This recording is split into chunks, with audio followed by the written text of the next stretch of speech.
Hai, Assalamualaikum. Waalaikumsalam. Ya ampun, udah lama banget kayaknya nggak ketemu ya. Akhirnya, lama ya, lumayan ya, dok ya. Lumayan. Biasa manggil kakak. Iya, kayaknya panggil nama aja nggak apa-apa ya. Boleh. Kan ceritanya cuma mau santai aja ngobrol. Ya nggak? Ngobrol Boleh, sama boleh. yang ahli di bidang eh, Enggak lah. promil. Sehat, nah? Alhamdulillah, sehat kak. Alhamdulillah. Kebetulan Alhamdulillah. sekalian ya, memperkenalkan diri dokter Dian ini senior waktu sekolah PPDS. Kok jadi memperkenalkan diri? Jadi ini kayaknya ngetes juniornya. Enggak ngetes. Ini untuk cuma pengen tahu aja. Jadi ceritanya tuh agak lagi males baca gitu. Jadi mending tanya aja gitu ya. Sharing-sharing aja. Oke, boleh sharing-sharing. Iya, Dokter lagi Dian. sekarang juga lagi pandemi kayaknya di sana jadi kayaknya di sana lagi ini ya. Lagi agak susah ya kondisinya. Lumayan. Kalau Apa ya? Speak. ya kalau di sini mudah-mudahan sih nggak sampai sepanik seperti di sana ya di Jawa. Tapi udah mulai lumayan nih. Lumayan sibuk, penambahan kasusnya banyak. Mudah-mudahan kita sehat-sehat semua ya. Amin, amin. Ini Ini ini lagi, di mana nih? ini baru Di rumah? pulang di rumah. Luar biasa. Masih Hebat, praktek ya, hebat. gila dokter satu ini. Full jadwalnya. Ini untuk Enggak, yang baru selesai. eh, untuk teman-teman yang ada di daerah Bandung, Jawa Barat. Nah, kalau mau program hamil atau ada keluhan yang lain, tuh datang ke dokter Nana aja. Di mana prakteknya? Di Rumah Sakit Santosa, di Kebon Jati, dan Klinik Laydation. Yes, keren. Jadi kita ngobrol apa nih? Apa dok? Sharing-sharing akupuntur pada IVF ya? Ya, kita khususkan ke IVF ya. Ya. Jadi tadi kebetulan nih gara-gara mau ngobrol sama Nana nih tadi. Jadi udah searching lagi lah gitu. Nah, gimana kalau untuk IVF di saya kan di Pekanbaru nih. Jadi di Pekanbaru sekarang sudah lumayan sudah ada beberapa rumah sakit yang punya center klinik IVF. Nggak cuma IVF ya, klinik infertilitas. Jadi mulai dari inseminasi, terus IVF, bayi tabung, atau untuk program hamil yang ya, yang program tanpa tanpa ada tindakan inseminasi atau yang biasalah gitu ya istilahnya. Ya. Nah, jadi banyak juga yang baru-baru tahu kalau misalnya oh bisa ya akupunktur tuh bisa ya buat membantu atau sebagai penunjang atau pelengkap terapi saat lagi IVF. Nah, yang kita tahu kan untuk bayi tabung itu ada banyak tahapannya. Ya nggak? Ada beberapa tahapan Betul. ya. Ada panjang. Nah, Panjang jadi banget. panjang ya. Itu baru tahapan proses untuk eh, bayi tabungnya. Fisik kan, belum psikisnya ya.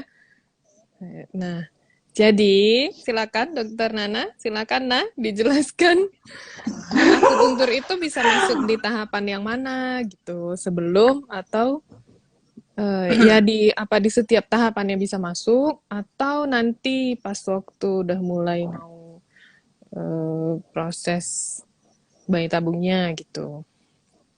Ayo, Oke, monggo. oke. Terima kasih Dokter Dian. Biasa aja. Baik, sedikit memulai untuk ranah akupuntur pada bayi tabung itu, tentunya sebelumnya kita harus tanya dulu kan dok ke pasiennya, alasan kenapa dia bayi tabung, gitu. Ya. Faktornya apa aja, itu udah pasti ya kenapa dia akhirnya memutuskan untuk program bayi tabung. Atau bisa juga hampir rata-rata sih yang kebanyakan itu ternyata gagal dari IVF sebelumnya. Nah, gitu. Mm-mm. Banyak faktor gagalnya apa. Misalkan mungkin dari telurnya nggak begitu banyak, telurnya nggak ada yang matang.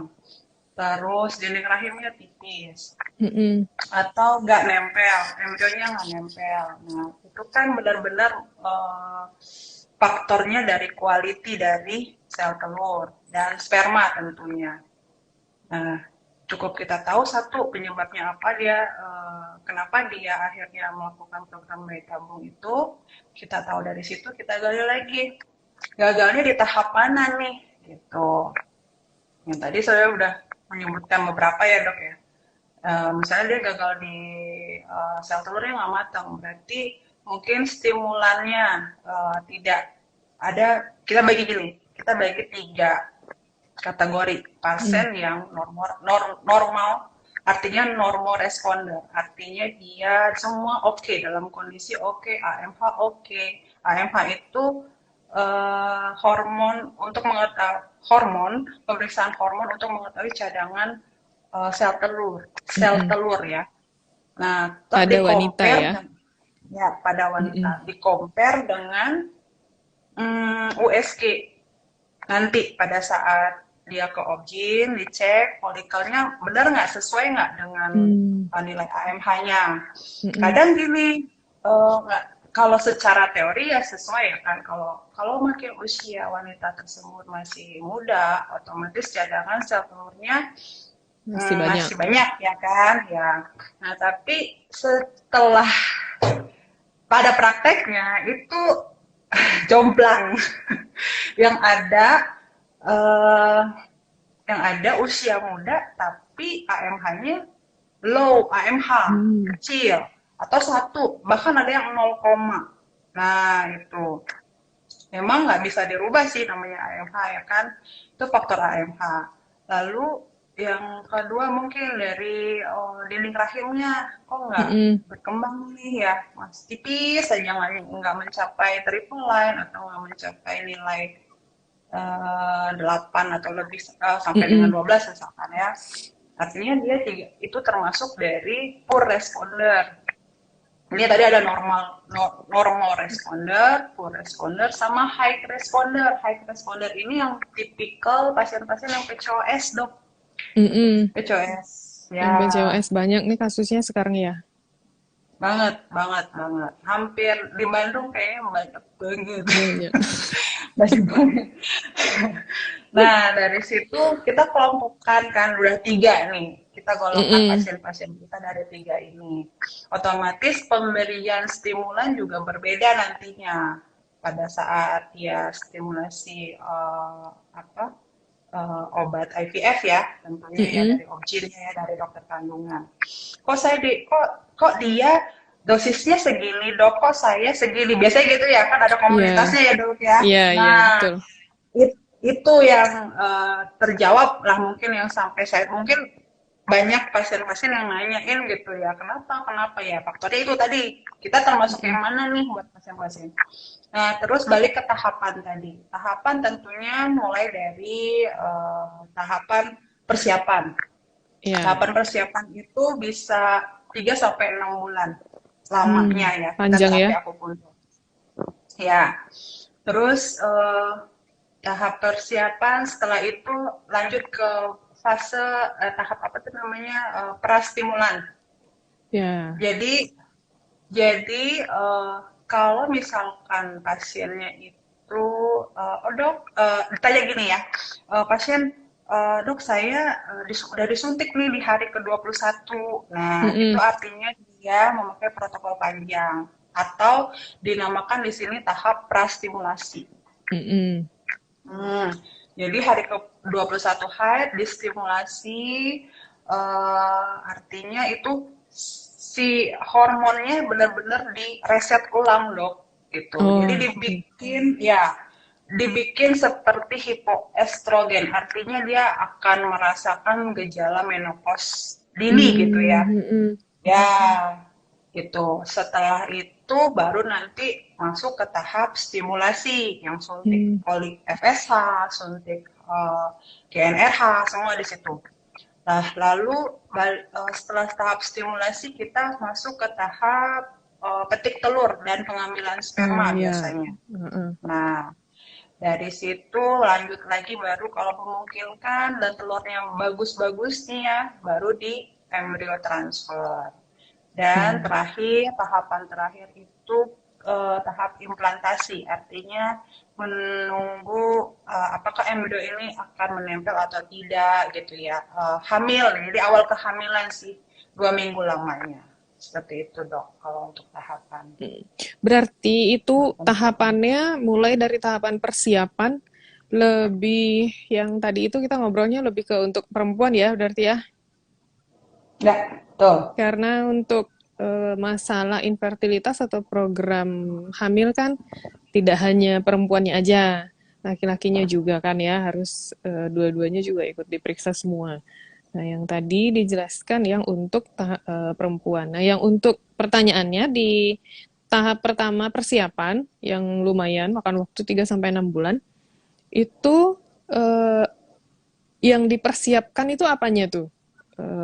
Nah, lebih jelasnya apa? Misalnya dari siklus haidnya kah, teratur atau tidak mungkin, atau apalagi gitu yang dipersiapkan, termasuk mental juga mungkin ya, karena prosesnya kan Harus. panjang, terus ya tadi ya motivasinya juga harus kuat ya, terus harus tebal juga kupingnya ya kan, untuk mendengarkan apa omongan yang setiap yang disampaikan oleh dokternya, bagaimana kondisinya gitu kan. Belum lagi yang barulah yang para orang-orang ya yang di lingkungan sekitar.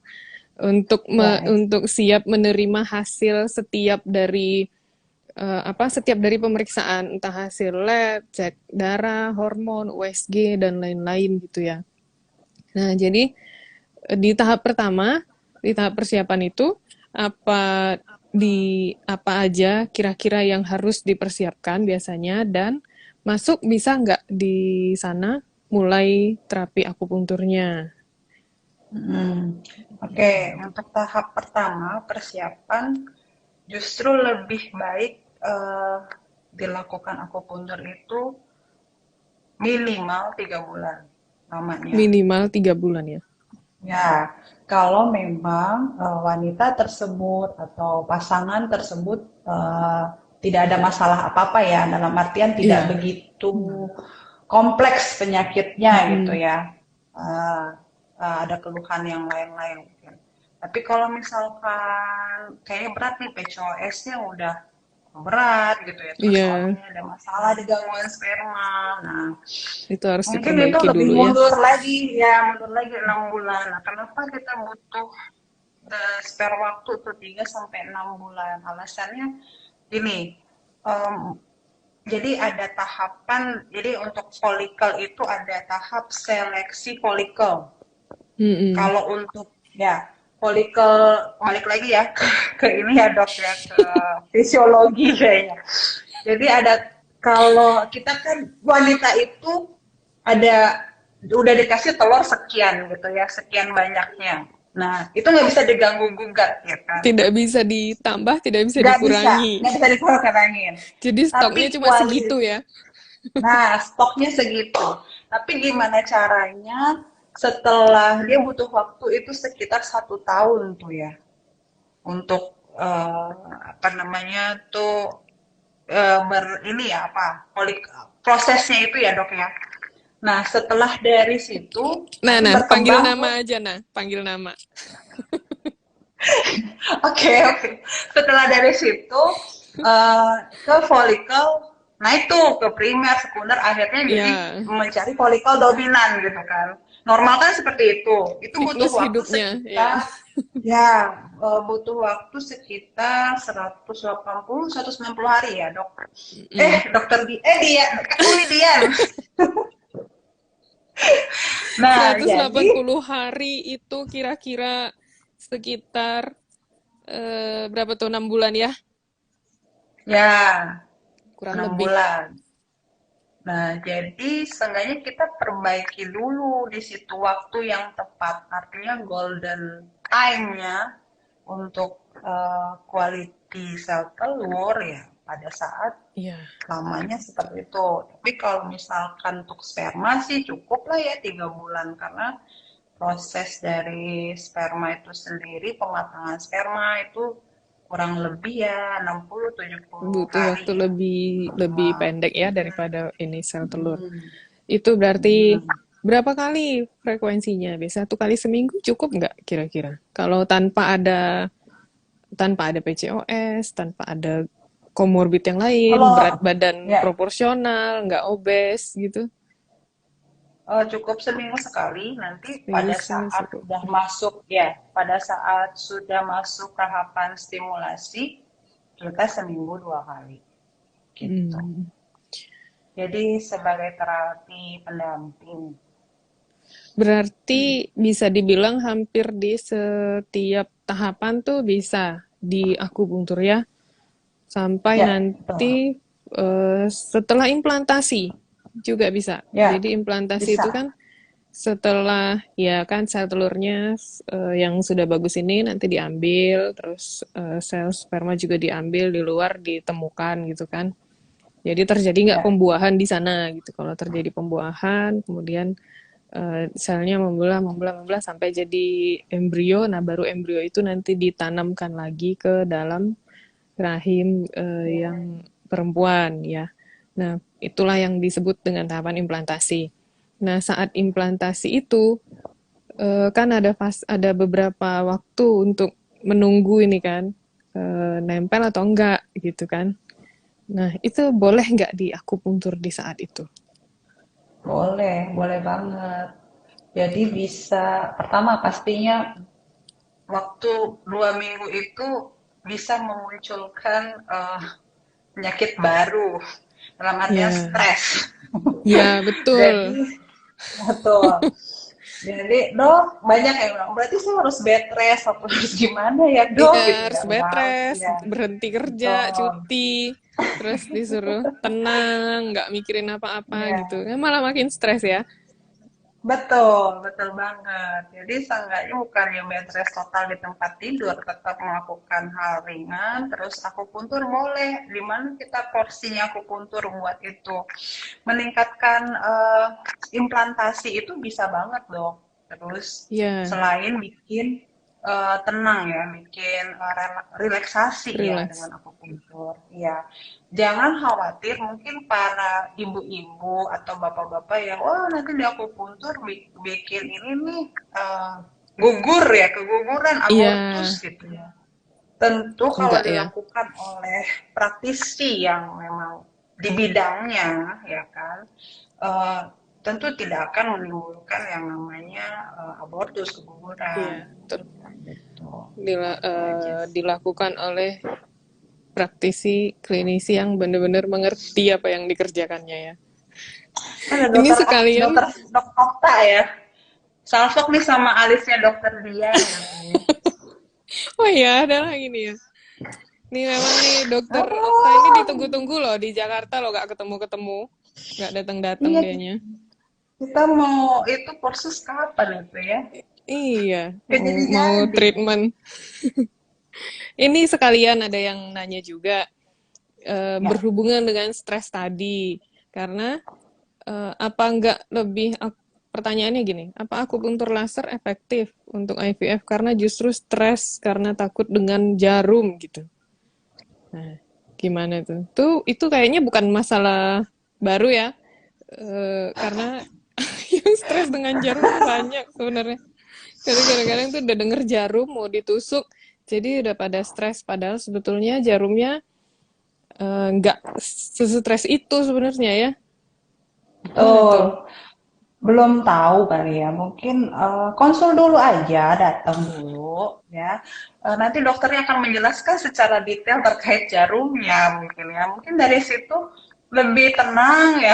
Mungkin selama ini dipikir jarum akupuntur yang kayak jarum Kayak jarum suntik suntik atau kali. kayak jarum infus Hmm, gitu ya. Ya, betul. padahal tuh halus Kalau sekali. Betul.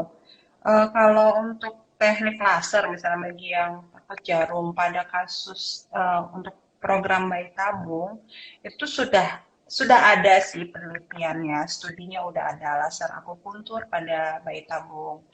Hanya saja hasilnya belum bisa kita pakai ya, belum terlalu signifikan untuk dilakukan full dengan laser akupuntur. Paling tidak itu kita kombinasi dong, kombinasi misalkan gini, akupuntur tubuh kita pakai jarum, yang untuk telinga, khusus telinga kita pakai laser seperti itu. Iya, mungkin Tapi lihat kalau kasusnya semua ya kayaknya ya. benar banget. Tergantung tujuannya kan. Kalau dari penjelasannya tadi di setiap tahapan itu bisa bisa didampingin dengan akupunktur. Pasti akupunkturnya juga tujuannya beda juga untuk setiap tahapan ya. Tahap persiapan apa nih sasarannya, misalnya siklus haidnya nggak lancar atau ada PCOS ya berarti akupunkturnya tujuannya untuk itu, titik yang dipilih juga untuk itu.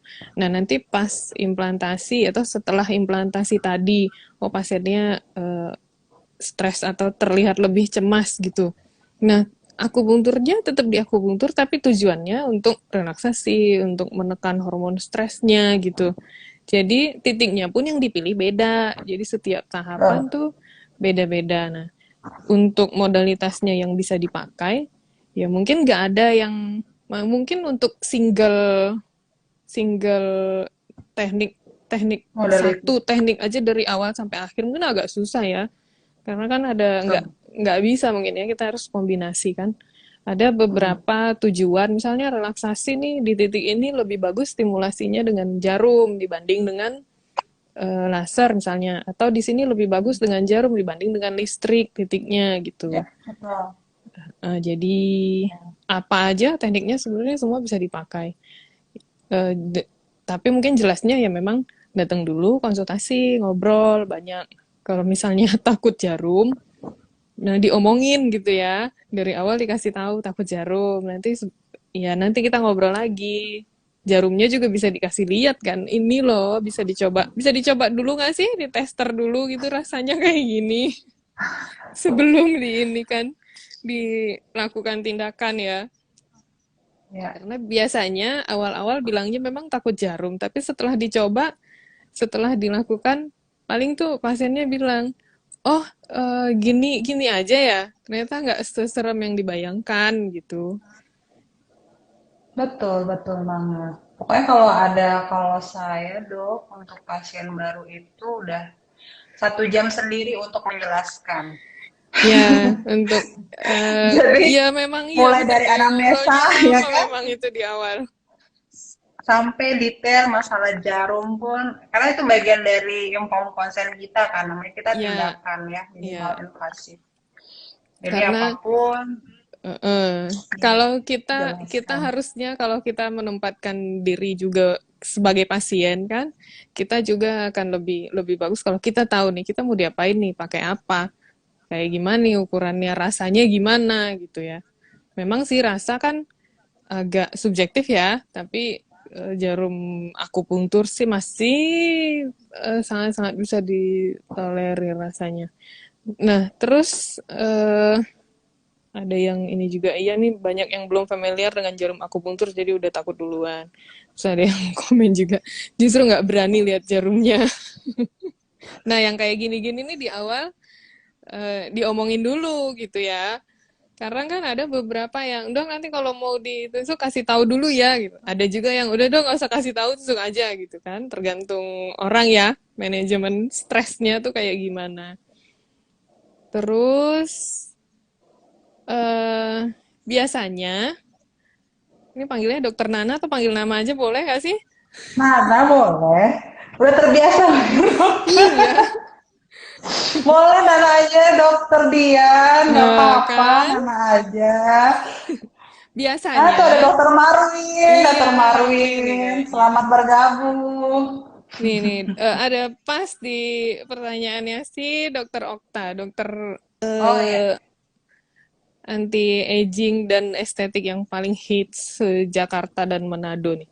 Dia nanya, iya pasien betul banget. PCOS sebaiknya berapa lama di akupunkturnya? Nah, Nina, banyak kan pasien Nana yang PCOS nih? Dan alhamdulillah tuh baik, bagus semua ya. Nggak. hasilnya? Kalau bisa memungkinkan 6 bulan. Kalau nggak 6 bulan. memungkinkan 3 bulan. Karena memang siklus haidnya itu kan yang panjang ya dok ya. Jadi nggak bisa. Kalau memang mau praktis sih dia ya udah ke objin, datang ke objin sambilan dia minum obat dari dokter kandungannya. Plus akupuntur juga gitu. Nah, ya paling 3 bulan, minimal 3 bulan lah. Tapi kalau emang Minimal pure tiga dia mau bulan. alami, ya alami memang biar badannya sendiri yang recovery ya oke 6 bulan emang perlu sabar dan konsisten ya rutin akupunturnya Iya, betul. gitu. Yang Dan penting continue ya, hmm, rutin.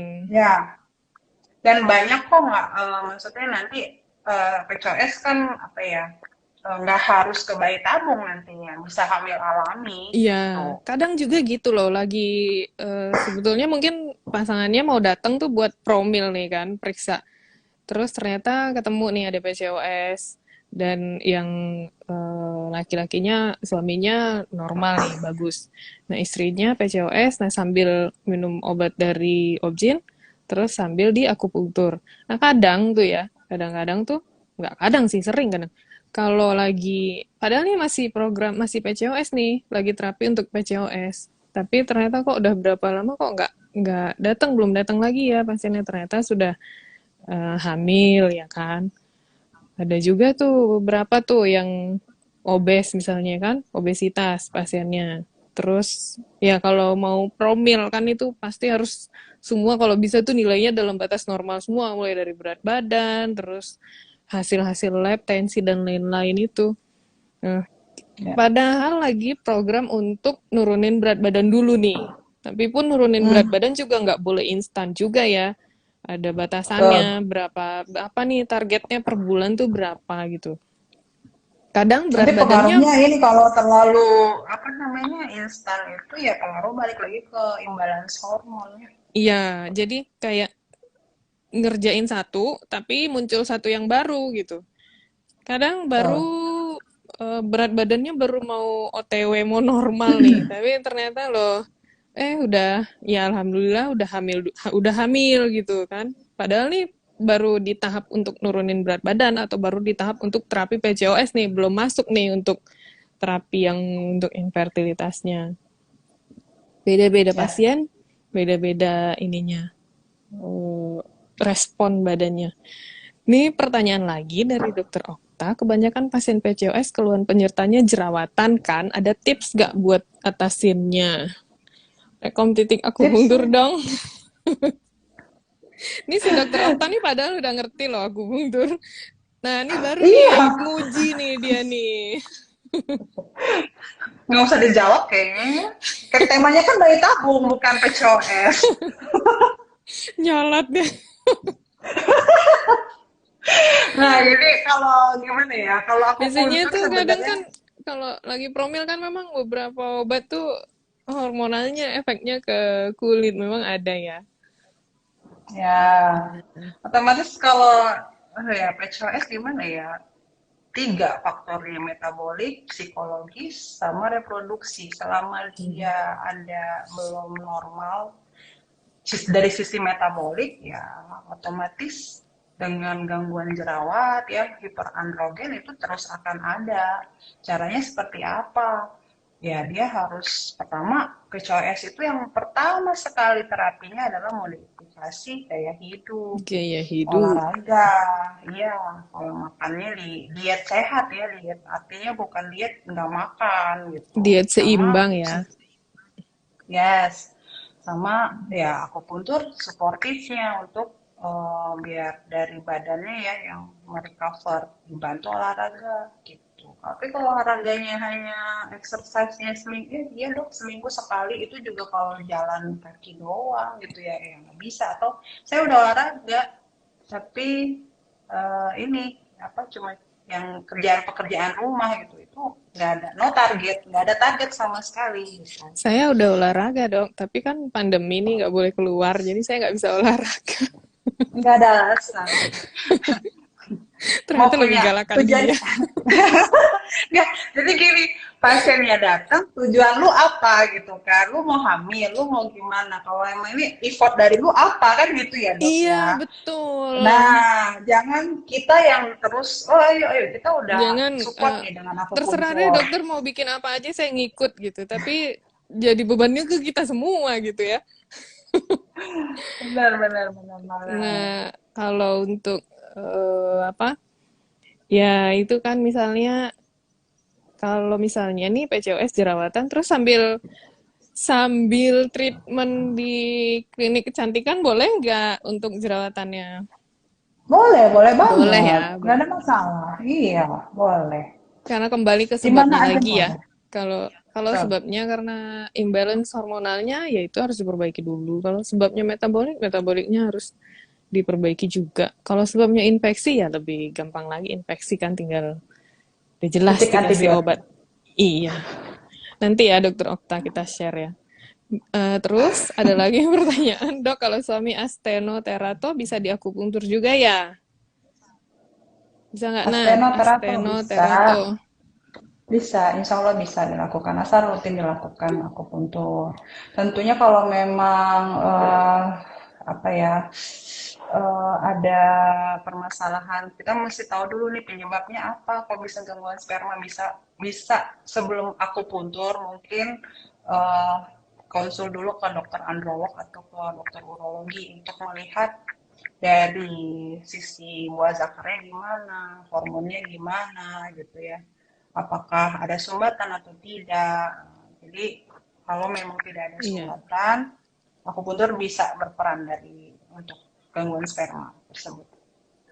Jadi assessmentnya panjang ya, nggak cuma kondisinya saat itu aja, sebelum-sebelumnya sampai ke pekerjaannya apa, lebih Yap, seringnya di mana, terus merokok atau enggak, terus ya banyak tuh. Memang butuh motivasi yang sangat-sangat kuat untuk nah, untuk merokok ininya. nih, ini memang hampir banyak juga sih apa ya, merokok itu membuat eh, si sperma apa ya, DNA fragmentasi. Artinya si spermanya itu ya DNA-nya Kualitasnya jelek-jelek nggak nih gitu. bagus ya, Ya, betul. kualitasnya jelek. Nah, Percuma punya kita jumlah bisa yang banyak, berbarengan tuh. tapi kualitasnya jelek gitu ya. Saya selalu gini dok, analisa sperma plus DNA fragmentasi. Makin kesini makin ini ya, ya nggak cuma Padahal rokok masih sih muda sebenarnya. gitu ya. Yang termasuk vape-vapean itu ya, Iya, ya barang tetap baru, rokok lah memang ya belum ada gasnya. penelitiannya. Nah, betul. Beda beda Jadi teknik kalau aja. misalkan dia nih merokok, oh merokok berat nggak bisa nih dok, oke. Artinya kita harus perjanjian dulu nih, harus rokoknya pelan-pelan di tap apa ya, Tapping dikurangin, off, terus ditambah dikurangi. ditambah akupuntur ya. Akupuntur bisa buat Henti berhenti rokok. rokok. Jadi berbarengan buat kesuburannya juga. Tapi Nah, benar-benar nih niatnya untuk berhenti dulu. tujuannya harus sama ya. Nah, ini juga pertanyaan yang paling sering. Jadi nanti dok dikerjakannya satu-satu atau sekalian? Jadi untuk keluhan di jumlah sperma atau kualitas spermanya sama rokoknya tuh satu-satu atau rokok dulu baru nanti kemana gitu? Gimana tuh? Kalau kalau biasanya saya berbarengan dokter. Jadi Biasanya bisa eh, sekalian ya. ya, bisa sekalian. Jadi untuk anti rokoknya sekalian di akupuntur sama untuk kesuburannya juga. Gitu. Enak ya akupunktur ya, sekali datang langsung untuk semua ya, dari kepala sampai kaki, dari luar sampai dalam. Iya, iya, Mau betul. tanya nih dokter Nana dan dokter Dian, enggak ini dari dokter Edit nih. Oh Tanyanya ke iya, dokter dokter Nana aja. Edi. Akupunktur bisa Suka nggak ya buat KB? Bisa nggak? bisa, Bisa buat KB nah? bisa, Bisa. bisa KB banget yang bisa, bisa, seperti bisa. apa itu nah? Eh, Lumayan, ini banyak loh yang bertanya. eh, aduh, kalau KB, jadi gini ya, mesti mesti tahu dulu nih buat apa tujuannya ya. Takutnya KB kalau benar-benar Anggap KB aja alami. yang baik lah, yang alami, yang positif, Ya, lurus gitu anggapnya, kita mikirnya tuh ya, positive oke. thinking. Positif. Bisa banget sih. Ah, aku bracer pun bisa sebenarnya ya dok. Di titik ada tuh titiknya ada di kaki. Jadi distimulasi tuh di situ. Atau tusuk sendiri kali ya karena dokter Edit kan dokter Dokter akupuntur Edit tuh udah juga. tahu itu pasti. Cuma iseng ini. Nah, nah ya kayaknya banyak yang ngetes. Aduh salah ini. Aduh kenapa gua? Dokter Edit tuh, Edit bisa deh nanti tanam benang aja sendiri di sana, ya kan, efeknya lebih lama. Kalau mau simple minum minum obat aja lah. Simple ya. Iya, kalau mau simpel ya. Nah, nih Iya lagi benar. nih, kalau untuk AMH 6,15, usia 31, riwayat gagal IVF. Mulai akupunkturnya kapan ya? Udah ada Kapan aja? kapan aja? Tuh loh pertanyaannya panjang, jawabnya cuma kapan aja. Iya pokoknya nggak mesti mikirin, oh aku hari kedua, nggak mesti begitu. Iya, Pokoknya pusing kalau kan itu. Itu nah, datang aja kalau ke langsung dah. dokter kandungan udah pasti dia hari kedua untuk Hari men-screening kedua. semuanya. Nah, nanti kalau mau akupunturnya kapan aja, tinggal bawa sekalian yang apa namanya Hasil-hasil hasil lab ya gitu ya pemeriksaan. Iya. semua. Betul, itu USB atau apa-apa semua yang gagalnya kenapa kita cari tahu tuh di situ. Jangan tunda intinya. Kapan aja secepatnya segera Iya, akupuntur. walaupun misalnya ada riwayat gagal IVF, bisa datang aja sambil dibawa semua hasilnya. Kalau bisa tuh semua nama obat-obatan yang pernah didapatkan gitu. Terus Karena semangat ini ya, untuk mulai lagi. karena ada juga faktor ini dok. Karena dia distimulasi ya namanya stimulasi sama hormonal kan dari IVF itu. Mm. Jadi ada risiko terjadi apa sih ya balik lagi kalau dia tadi saya kelompokkan ke kategori poor responder tadi boro-boro dia dikasih obat sekian unit pun nggak ada efeknya gitu loh nggak ada perkembangannya folikelnya malah kok cuma satu dua gitu. Nah, akupuntur bisa masuk di situ. Makanya mesti cari tahu, mesti aware dulu nih, gue masalahnya apa ya, gagalnya kenapa, ditanyakan ke dokter kandungannya secara detail. Kenapa ya dok, apa memang dari saya termasuk yang poor responder atau saya yang high. Kalau yang kasus tadi AMH6 itu umur 31, otomatis dia kalau secara dari datanya aja ya itu termasuk high responder. Nah, otomatis mungkin ada PCOS tuh ya. Jadi lebih baik akupunturnya lebih cepat sih tiga sampai 6 bulan mungkin namanya bisa gitu. Walaupun misalnya belum ada rencana untuk, oh, ayo kita start IVF lagi gitu, tapi ya udah start dulu aja akupunkturnya gitu ya. Siapa tahu nanti pas Ya, mau mulai IVF lagi, udah nggak terlalu banyak nih yang diperbaiki gitu, udah bisa ya. tahapannya bisa langsung jalan gitu ya. Ya, Selamat mudah-mudahan. selama modalnya dua, tubanya paten, Paten, spermanya oke. Itu ya, aja. eh, Mana tahu pola belum hidup. sampai ke IVF, dia udah hamil alami Iya, gitu. itu ininya, itu targetnya. Dokter Okta lagi nih. Oh iya, bahasannya bayi tabung ya, maaf katanya gitu. Kalau penyebab infeksi tinggal dikasih. Ya, keluar dari rumus-rumus rahasianya Dokter Okta nih. Akupunkturnya, ini sesuai pertanyaan, akupunkturnya buka di mana? Pekanbaru buat cowok bisa gitu. Ini khusus yang di Ya, Pekanbaru. Di Pekanbaru itu baru ada 2 orang dokter spesialis akupunkturnya. Satu saya di Rumah Sakit Awal Bros Ayani. Yang satu lagi itu dokter Rinesia di Rumah Sakit Awal Bros Sudirman. Jadi tinggal datang ke sana aja. Bisa untuk cowok bisa, laki-laki, perempuan, orang tua, anak-anak, bisa. Semua bisa.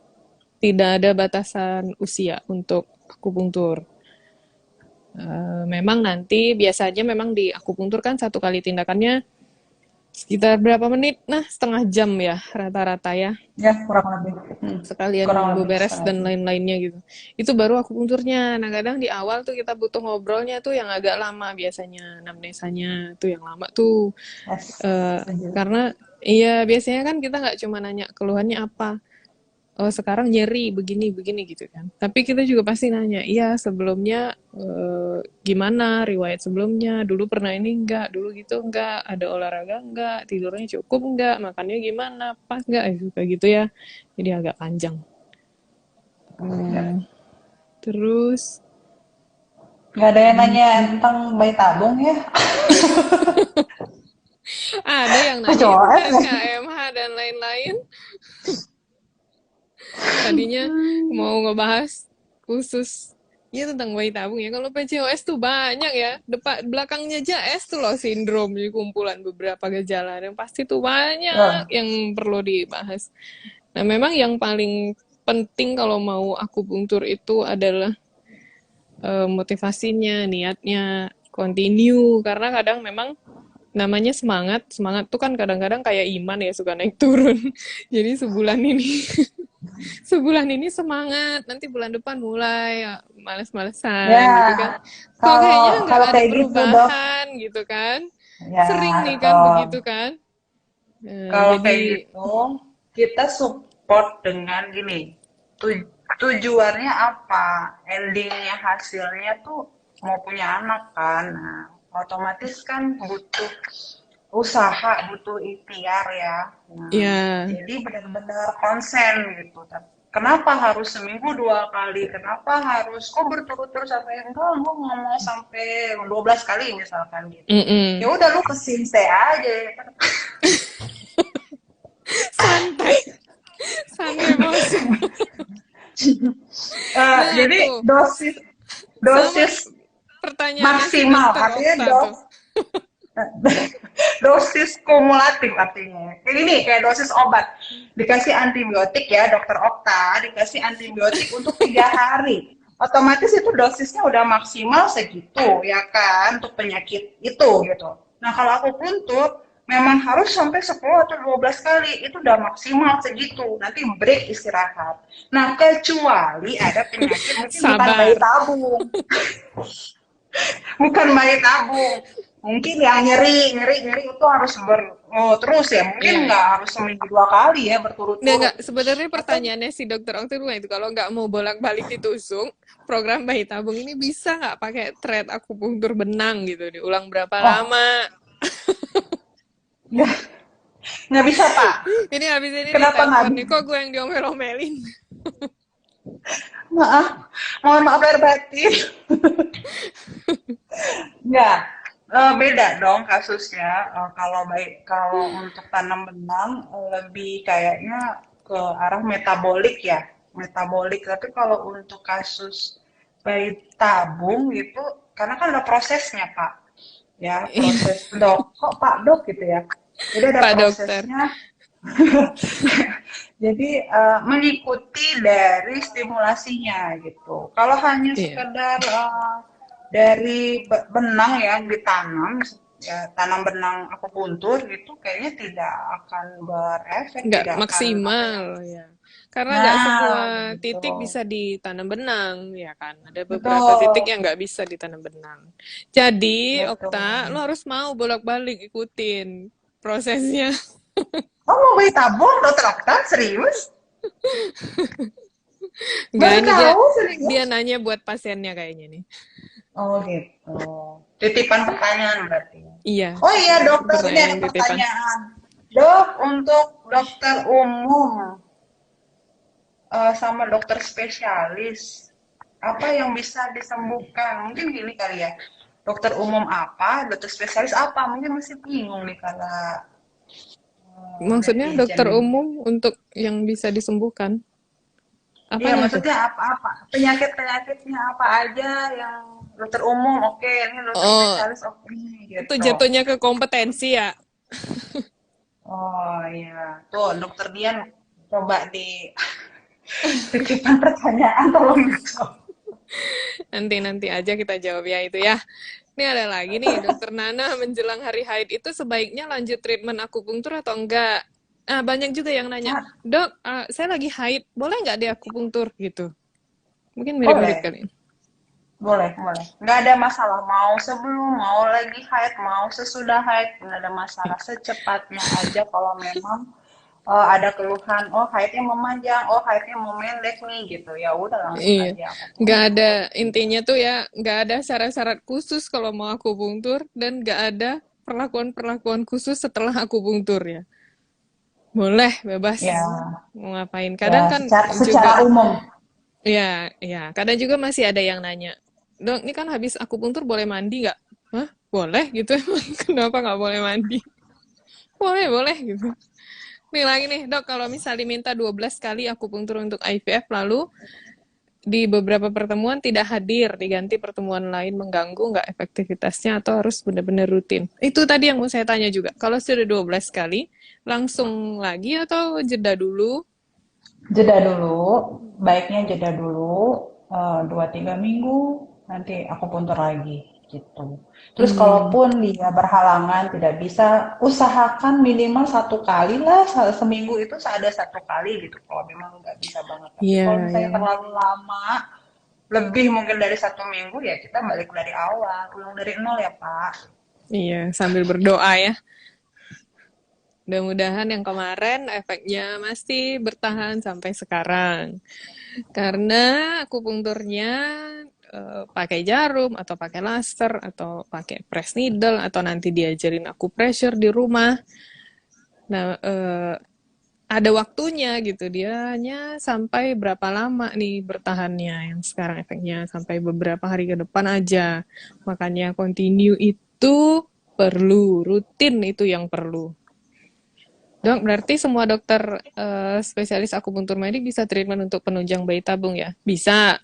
Semuanya harusnya Bisa, bisa. Emang bisa, bisa, harus. bisa harus. Iya. Terus Tidak ada berapa spesialisasi khusus, belum. Kita belum ada konsultannya ya. subkonsultan Fertility. infertilitas gitu ya? Bagus tuh nak, disaranin nak. Amin. Dok, apa lagi nih? Berapa lama sebaiknya akupunktur sebelum melakukan FET? Oke, Fed. Nah, Mungkin baru perlu baru belum nggak gabung dari awal tadi ya, Mbak Rahma. Fed ini Eh, gini dok. Jadi kita jelasin dikit Coba ya. diulang Fed lagi. ini Mm-mm.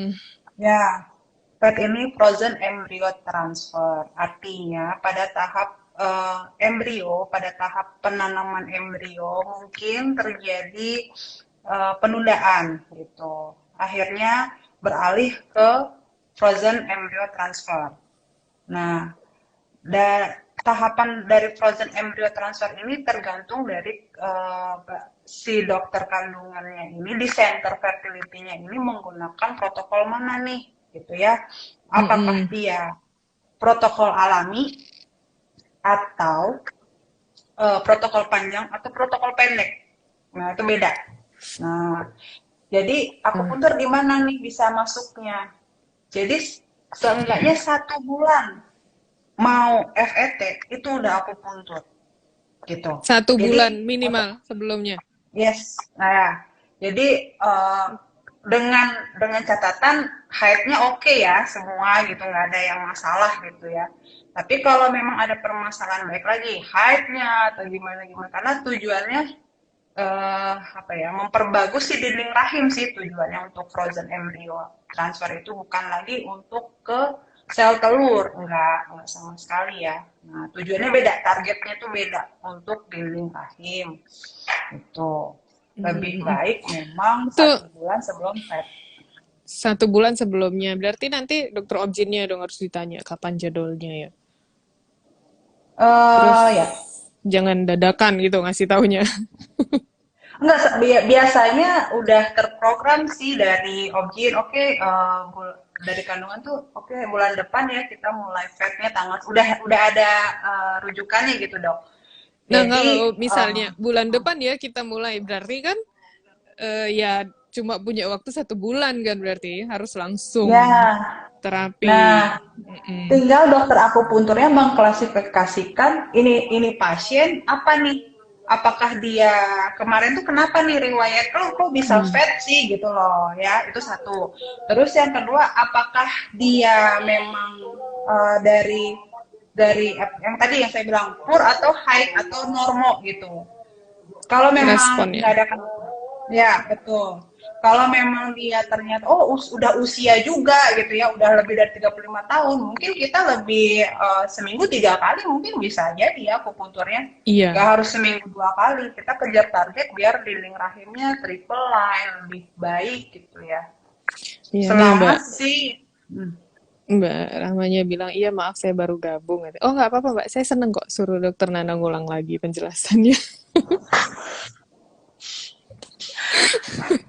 kelas khusus ya. Gak apa-apa, saya seneng kok lihat dia ngomong panjang-panjang. Dok, pada kondisi seperti kita harus ke dokter umum yang bisa akupunktur atau ke dokter spesialis akupunktur. Nah, silakan dokter Nana dijawab. Gini, jadi kalau Tarik gimana napas ya? dulu. Ya, dokter Dewi kan tadi bilang kompetensi ya, baik lagi kompetensi ranahnya untuk dokter umum itu hanya untuk 20 penyakit saja, di mana 20 penyakit itu yang kita anggapan Akhirnya dia yang kalau dibilang jelasin. grade grade itu grade 1, 2, 3. Anggapan grade 3 itu yang udah kompleks ya kan. Mungkin di grade 1 penyakit yang seperti sakit kepala, mual, Lebih simpel. disleksia, ya lebih simpel. Itu ke dokter umum.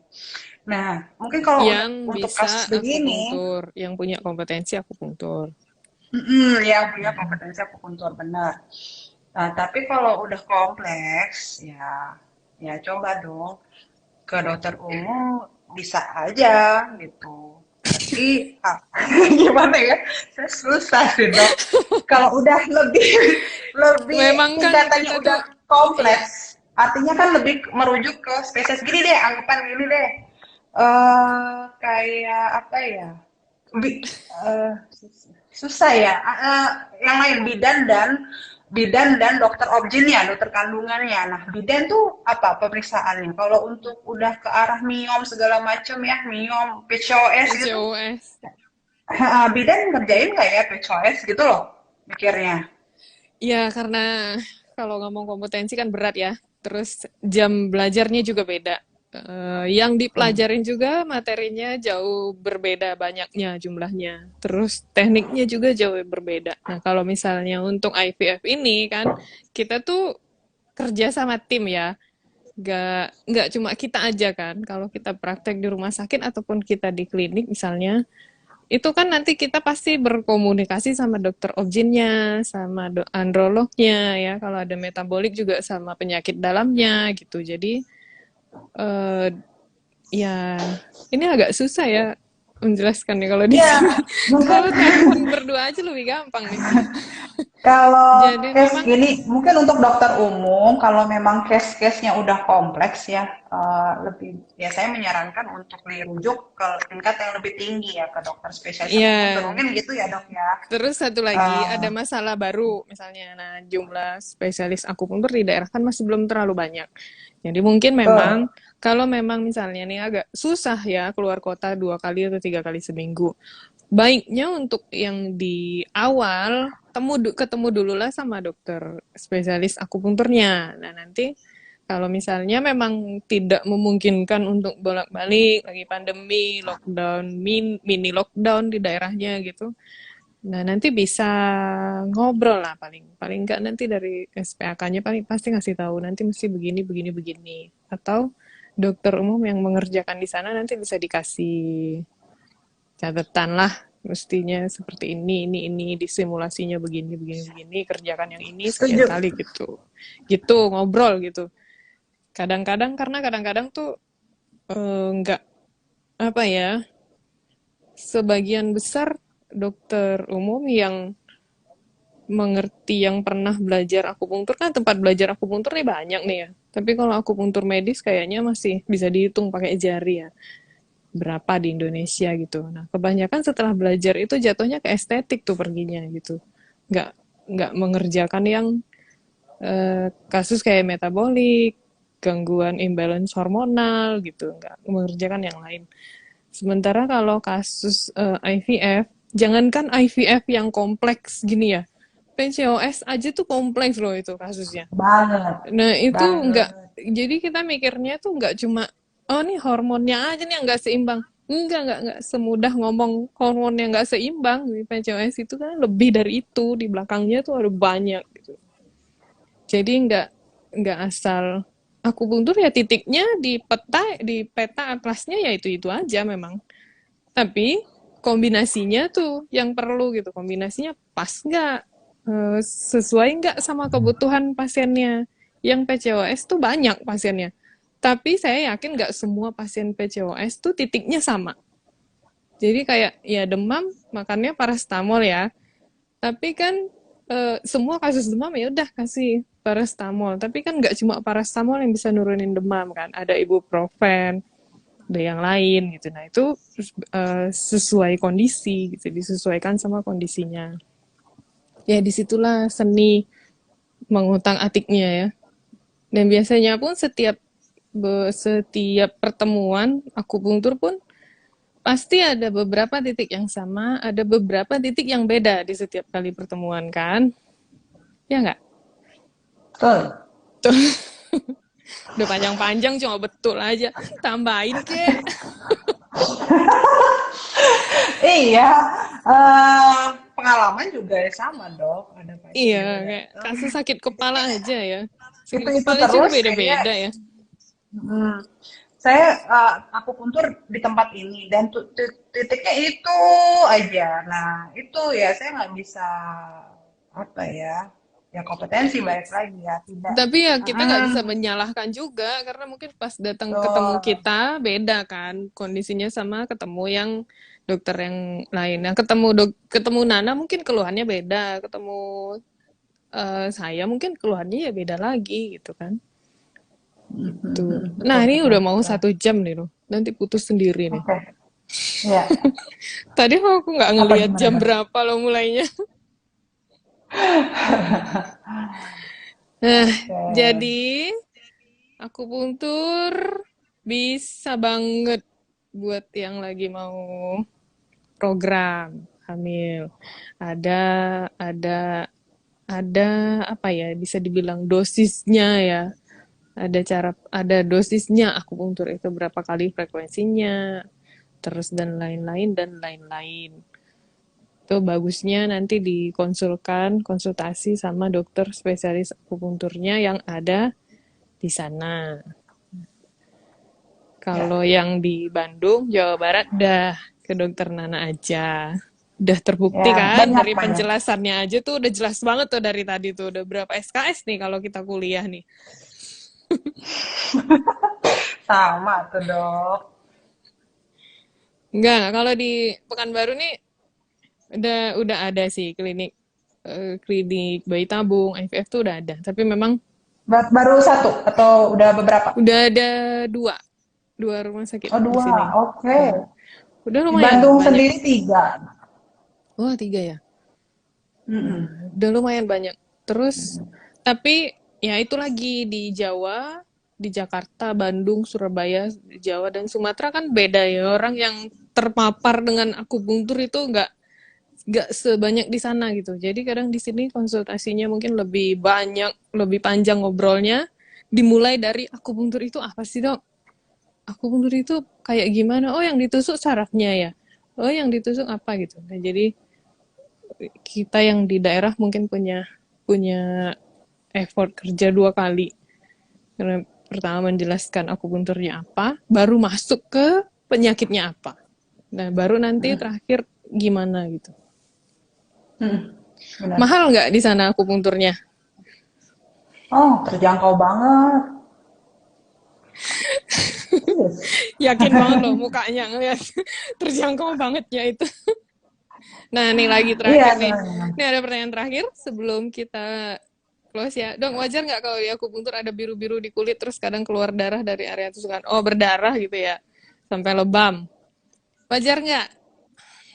Wajar. Namanya jarum ya, anatomi pembuluh darah tiap orang beda-beda juga. Jadi memang harus Ya, itu mengawali termasuk, sebelum melakukan tindakan memang harus dijelaskan terlebih dahulu efek samping ya, dari tindakan akupunktur itu efek apa-apa-apa samping tindakan di situ. Jangan akupunktur, nanti bener. ya kalau hanya sekarang, yuk tusuk, datang masuk, tusuk tusuk tusuk, dah, ntar malam atau besok paginya udah biru ya kan? Nah itu salahnya di mana? Nggak dijelasin dulu gitu.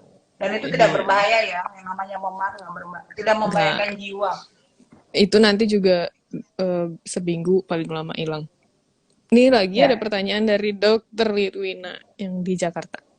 Sampai Oh, berapa dokter lama akupunktur Witwina. bisa dilakukan? Katanya. Sampai 3 kali akupunktur kok gagal IVF terus? Apa berarti itu nggak berguna sama sekali? Sampai berapa kali? Hmm.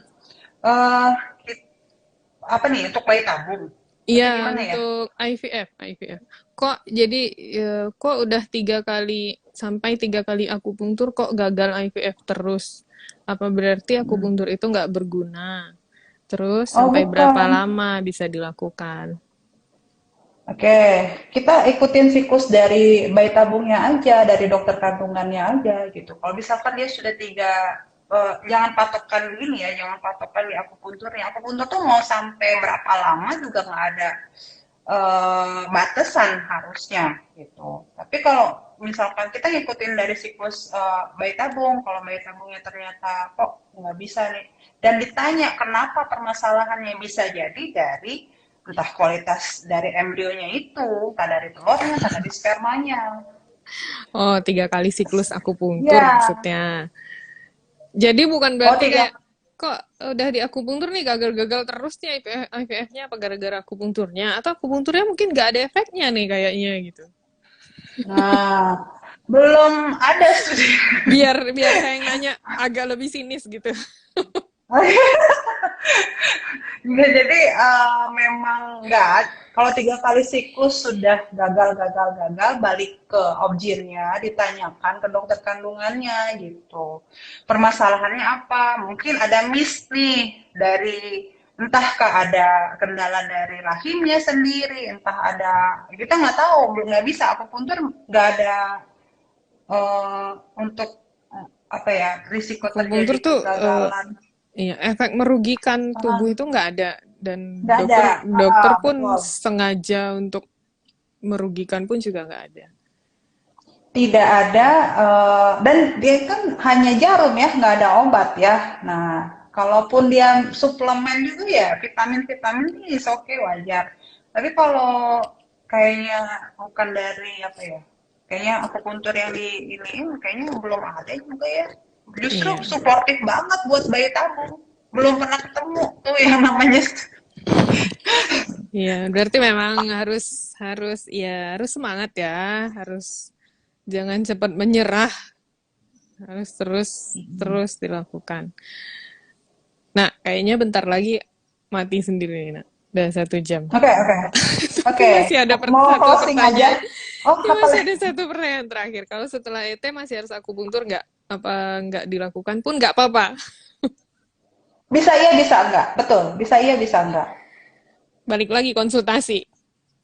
Iya, gitu. Kalau memang tadinya udah pernah, kalau ET ya, berarti dia fresh cycle. Fresh cycle artinya dia belum ada apa ya, akan baru. Nggak ada masalah sih, kecuali kalau ada yang ini, ada keluhan, pernah keguguran yang sebelumnya udah kok gagal implantasi, ya udah aku puntur aja sampai dia implantasi gitu. Iya betul. Tapi kalau semua diperiksa ternyata masih bagus, batas normal, cemas enggak, nggak ada keluhan lain yang nggak diakupuntur lagi juga udah nggak apa-apa ya. Udah aku puntur, ya. Mm-mm. Kalau saya biasanya ada ini titipan untuk dia stimulasi sendiri, gitu. Oh Ada titik iya, yang tuh dok. PR buat ini, ku pressure di rumah, bener. Oke, Oke lah. Nah, makasih banyak ya. Kayaknya nanti ada sesi ya, dua ya, nah. Ya, masih banyak yang tanya. Dan menarik loh. Enak juga ya ya siap. kalau males baca buku terus. Nah, ya kita live lagi, nah. Boleh, boleh, boleh, boleh. Itu nggak apa-apa. Oke, boleh, boleh banget dokter Dian. Dan jadi kalau yang mau, bagi teman-teman yang di Pekanbaru atau gimana ya, ada keluarga yang mau akupuntur, ya, yang belum tahu nih, yang di Bandung mungkin ya, keluarganya yang di Pekanbaru gitu mau akupuntur, silahkan Ya, ke dokter banyak kok Dian. sekarang. Tinggal search aja di Instagram udah banyak SPAK di Oh Google ya, juga ada tinggal cari. Banyak sekarang udah hampir nyebar di beberapa kota. Dan semua baik-baik. untuk ini, Asik-asik diajak ya, ngobrol. untuk informasi dokter SPAK itu bisa di PDAI ya, ketik pdai.or.id Belum atau lengkap. lihat Namaku Instagram. nggak ada di sana. Oke, kalau belum lengkap, oke, oke. Ada atau pilihan lain, buka Instagram PCOS Fighter Indonesia. Nah, di situ Oh, jelas banget yang mana dokter nanti umum yang mau lihat. melakukan akupuntur. Yes, ada dokter S. Oh ya, kalau spesialis Ini sudah baru pasti ada nih kayaknya. SPAK. Oh, Ya, ini baru nih. di Nanti situ aku juga mau lengkap banget. lihat. Lengkap banget informasi terkait PCOS. Mungkin dokter Okta yang mungkin dokter Okta tanyakan bisa mungkin terjawab di situ juga kali ya. Ya. Oke ya. Oke, Nggak oke. usah pakai Makasih dokter kesimpulan Dian. ya. Udah ringkas banget kok. Nah, alhamdulillah semoga Iya. bermanfaat. Sehat-sehat Iya, selalu dokter alhamdulillah Dian. bermanfaat pasti. Titip salam ya sama si Ya, kecil. Ya, ya, ya, sama-sama dadah. dong. Dadah. Assalamualaikum Assalamualaikum. warahmatullahi wabarakatuh. Ya.